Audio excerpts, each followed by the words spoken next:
तो मार्केट में आया अच्छा खासा एक बाउंस, बट इस बीच काफ़ी सारे स्टॉक्स हैं जिन्होंने अपना एक रिबाउंड देने का ट्राई किया है। सपोर्ट के आसपास है, सपोर्ट के आसपास से एक फेवरेबल सिचुएशन ये हो जाती है कि यहाँ पर रिस्क रिवॉर्ड एक हाईली फेवरेबल हो जाता है, क्योंकि रिस्क अगर आपका सपोज करते हैं 10 पॉइंट के आसपास, तो यहाँ पर मेरा टारगेट हो जाता है फॉर एग्जाम्पल बता रहा हूँ 25 point, 30 point and so on.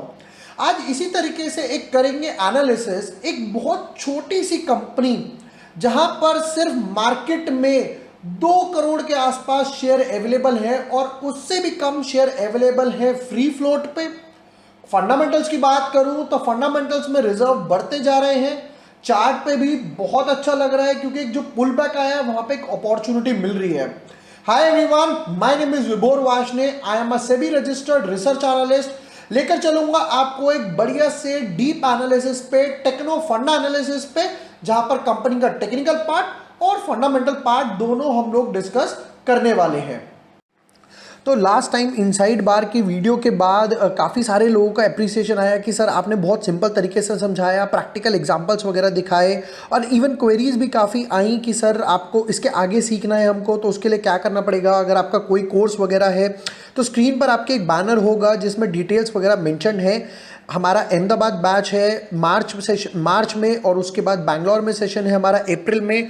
Mumbai में जो हमारा सेशन होने वाला है वो मई में होने वाला है। इसमें हम लोग डिटेल्ड कॉम्प्रिहेंसिव कोर्स रखते हैं, Fibo, price action, intraday strategies, Gann, harmonics, Elliott wave, wolf wave, Bollinger band, small time frame charts like 5 minute, 15 minutes, advance candlestick pattern भी रहता है, option chain analysis, option buying strategies, writing strategies, adjustment वगैरह किस तरीके से करना है। इसमें आपको गैन की शीट भी दी जाती है, लॉट्स ऑफ स्क्रीनर्स भी दिए जाते हैं, ट्रेडिंग प्लान वगैरह भी दिया जाता है। काफ़ी सारा कॉम्प्रिहेंसिव कोर्स रहता है। अगर किसी को ज्वाइन करना है तो टीम का नंबर दिया हुआ है, टीम के साथ कनेक्ट कर सकता है।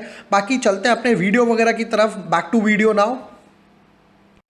तो लेकर चलता हूं डायरेक्टली अब आपको स्टॉक पर। But yes, before moving ahead, अगर अभी तक आपने चैनल सब्सक्राइब नहीं किया है या न्यू यूजर हो तो please subscribe to the channel, press the bell icon. यहां पर आपको सारे videos, Nifty, stock, swing trade, strategies related, IPO videos और लाइव Q&A सेशन वगैरह भी मिल जाएंगे। चलते हैं आज के स्टॉक पर। तो स्टॉक जो पिक किया है वो है BLS इंटरनेशनल। एक बहुत ही छोटी सी कंपनी है और फंडामेंटली वाइज तो ठीक लग रही है, टेक्निकल पार्ट से भी काफ़ी ठीक लग रही है। करेंगे उसके डिटेल टेक्नो फंडा एनालिसिस। पहले चलते हैं अपने फंडामेंटल पार्ट पर। अब यहाँ पर एक स्टॉक में ये जो एक रैली दिखाई दे रही है, ये कंटिन्यूस रैली, वीकली चार्ट पर देखते हैं कि क्या बढ़िया रीज़न क्या था उस अमेजिंग रैली का। ये एक बड़ा सा जो कप एंड हैंडल भी बनाया है स्टॉक ने, एक राउंड बॉटम कंप्लीट करा और अब एक कप एंड हैंडल के प्रोसेस में है। तो यहाँ पर पहले BLS के रीज़न देख लेते हैं, फिर उसके बाद चलेंगे इसके नेक्स्ट पार्ट पर। पहले अगर स्टॉक के PE रेशियो से स्टार्ट करें तो स्टॉक ट्रेड कर रहा है सिर्फ और सिर्फ 22 के PE रेशियो से, जहां पर पूरी इंडस्ट्री या सेक्टर का PE रेशियो है 63 के आसपास, विच मीन्स ऑलमोस्ट अभी भी 1/3 के आसपास अंडर वैल्यूड है स्टॉक। यानी स्टॉक में अभी भी मोमेंटम है, या फिर आप बोल सकते हो स्टॉक में अभी भी ग्रो करने का रूम नजर आ रहा है। नेक्स्ट पार्ट पर चलते हैं, कंपनी की शेयर होल्डिंग पैटर्न्स, और फिर जाएंगे क्वार्टर रिजल्ट्स और बैलेंस शीट पर। कंपनी के प्रमोटर होल्डिंग्स देखें तो यहाँ पर प्रमोटर ने थोड़ा तो इंक्रीज किया था, 74.4 से 74.6, ऑलमोस्ट एक मैक्सिमम प्रिस्क्राइब लिमिट जो है सेबी के द्वारा, दैट इज 75, ऑलमोस्ट वहीं तक है 75%, और एक भी शेयर प्लेज नहीं है। नेक्स्ट पार्ट पर आते हैं। FII की बात करें तो FII ने वापस से स्टेक बढ़ाना स्टार्ट किया, 0.72 टू 1.47। हो सकता है नेक्स्ट 2-3 क्वार्टर्स में भी FII थोड़ा सा स्टेक अपना इंक्रीज कर सकती है। DIA की बात करें तो यहाँ पर DIA के पास कुछ नहीं है, जो भी एक छोटा सा चंक था वो भी यहाँ पर निकाल दिया। और पब्लिक की होल्डिंग की बात करें तो 23% के आसपास पब्लिक के पास है। क्या पब्लिक में से किसी का कोई बड़ा नाम सामने आ रहा है? नहीं, अभी तक तो कोई नाम सामने नहीं आ रहा, कोई प्रॉब्लम नहीं है। नेक्स्ट पार्ट पर जाएंगे हम। यहाँ पर पब्लिक के पास बहुत ही कम फ्री फ्लोट अवेलेबल है, जिसकी वजह से स्टॉक में सप्लाई कम है, एक मोमेंटम दिख रहा है।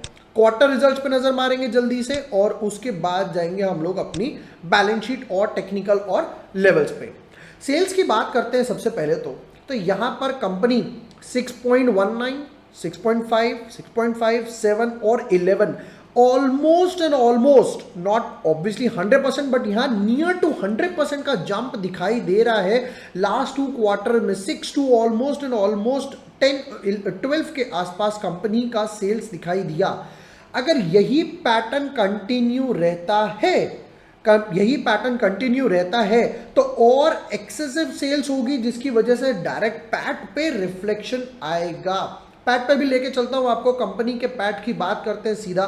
टैक्स वगैरह पे करने के बाद यहां पर कंपनी के पास बचता है अच्छा खासा 0.25, 1.7, थोड़ा सा ड्रॉप आया, एक मैसिव जंप आया 3 और वापस से 0.42।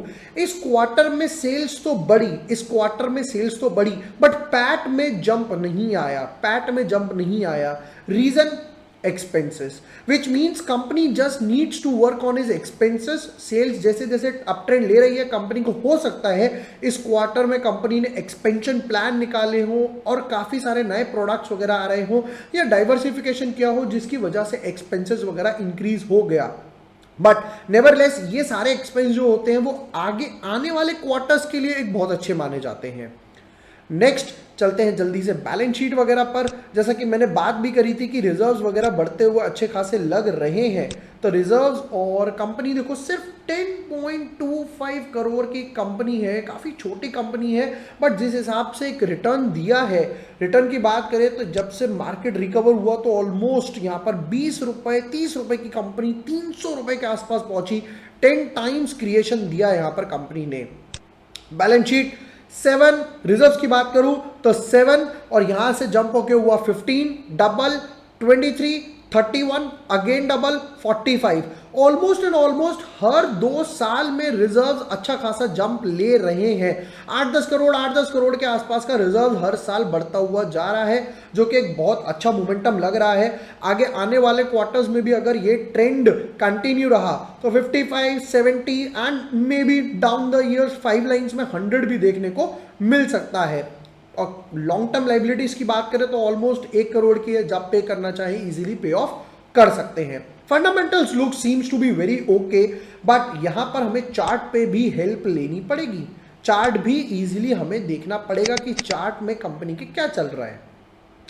अब चार्ट की बात करें जल्दी से तो यहां पर एक स्टॉक में बहुत अच्छा खासा रेजिस्टेंस था, जो कि आगे जाके सपोर्ट तो बना ही बना, 1, ट्वाइस, थ्राइस एंड मल्टीफोल्ड। तो यहां पर अब इस ब्रेकआउट के बाद बात करें तो यहां पर स्टॉक में नया जो सपोर्ट बन गया वो है ये अब ये बन गया 181 के आसपास एक नया सपोर्ट, जहां पर स्टॉक, अब एक बात खास बात क्या है, ये देखो वीकली कैंडल है। इस वीकली कैंडल में जहां पर निफ्टी में इतना उठापटक हुआ था वो यहां पर, सॉरी इस वीकली कैंडल की बात करेंगे क्योंकि ये डेली कैंडल है, आज मंडे था। तो अब वापस से अगर नेक्स्ट सपोर्ट की बात करूं तो यहां पर बन गया कंपनी का या स्टॉक का एक नया सपोर्ट, समथिंग अराउंड 180 के आसपास। यहां पर देखो 1 बार 2 बार 3-4 बार स्टॉक बाउंस लेकर आ रहा है और जहां से स्टॉक में एक अच्छा खासा मोमेंटम भी देखने को मिला। और सेम लेवल ऑफ पहले स्टॉक में था रेजिस्टेंस, जिसकी वजह से सेम लेवल अब बन गया यहां पर मेरे लिए सपोर्ट। एक बार स्टॉक के डेली चार्ट पे जाएंगे और वापस से आएंगे अपने लेवल्स पे। अब देखो लेवल्स की बात करें तो यहां पर इन शॉर्ट स्टॉक में एक बड़ा राउंड बॉटम तो बनता हुआ दिखा ही, हो सकता है स्टॉक कप एंड हैंडल में भी बन जाए और कप एंड हैंडल का एक ब्रेकआउट भी दे दे। एक काम करते हैं, एक बार वॉल्यूम भी लगा लेते हैं सेटिस्फैक्टरी मेजर के लिए कि क्या वॉल्यूम में कुछ मिल रहा है। वॉल्यूम की बात करूं तो पहले तो वॉल्यूम्स में यहां पर एक देखो छोटा छोटा पिकअप आ रहा था और फिर एक मैसिव मूवमेंट आया। सेम अगर यहां की बात करें तो बहुत छोटी छोटी वॉल्यूम्स तो पिकअप होनी स्टार्ट हुई है। जैसा कि हम डिस्कस कर रहे थे, हो सकता है एफआईआई वापस से स्टेक बढ़ा दे या प्रमोटर ने भी स्टेक बढ़ाया था, जो कि एक बहुत अच्छी बात है कि प्रमोटर या मैनेजमेंट ही कंपनी में कितना बिलीव करती है। जैसा कि मैं हर वीडियो में बोलता हूं, अगर प्रमोटर स्टेक बढ़ा रहा है which means he believes in the company, he believes in the operation and prospect growth of the company. वरना प्रमोटर सिंपली सेल करके या प्लेज करके निकल जाएगा। वापस आएंगे, यहाँ पर वॉल्यूम काफी अच्छा लगता हुआ दिखाई दे रहा है। तो स्टॉक ट्रेड कर रहा है 216 के आसपास, कुछ 180 के आसपास हमारा एक यहाँ पर स्टॉप लॉस रहेगा। जल्दी से टारगेट की बात कर ले तो ये पहला रेजिस्टेंस दिखाई दे रहा है, तो 265 के आसपास का मेरा पहला टारगेट हो गया और दूसरा टारगेट हुआ मेरा यहाँ पे 300 के आसपास। और नेक्स्ट लेवल की बात करूं, अगर ब्रेकआउट देता है तो स्टॉक जाएगा 361 और स्टॉक जाएगा 399 के आसपास, तब जाकर कहीं पीई रेशियो और इंडस्ट्री रेशियो हो सकता है थोड़ा मैच आए। नेवरलेस, जैसा मैं हर बार बोलता हूं कि it is not only the sole criteria to match, but yes, इसीलिए हमने टेक्निकल एनालिसिस देखे, फंडामेंटल एनालिसिस देखे, रिस्क रिवॉर्ड फेवरेबल नजर आ रहा है, कंपनी के रिजर्व्स ग्रोइंग कर रहे हैं, एफआईआई ऐड कर रहे हैं। क्विक एनालिसिस थे बीएलएस इंटरनेशनल के। वीडियो पसंद आए हो तो share with your friends, like and subscribe. Thank you for watching the video, lots of love.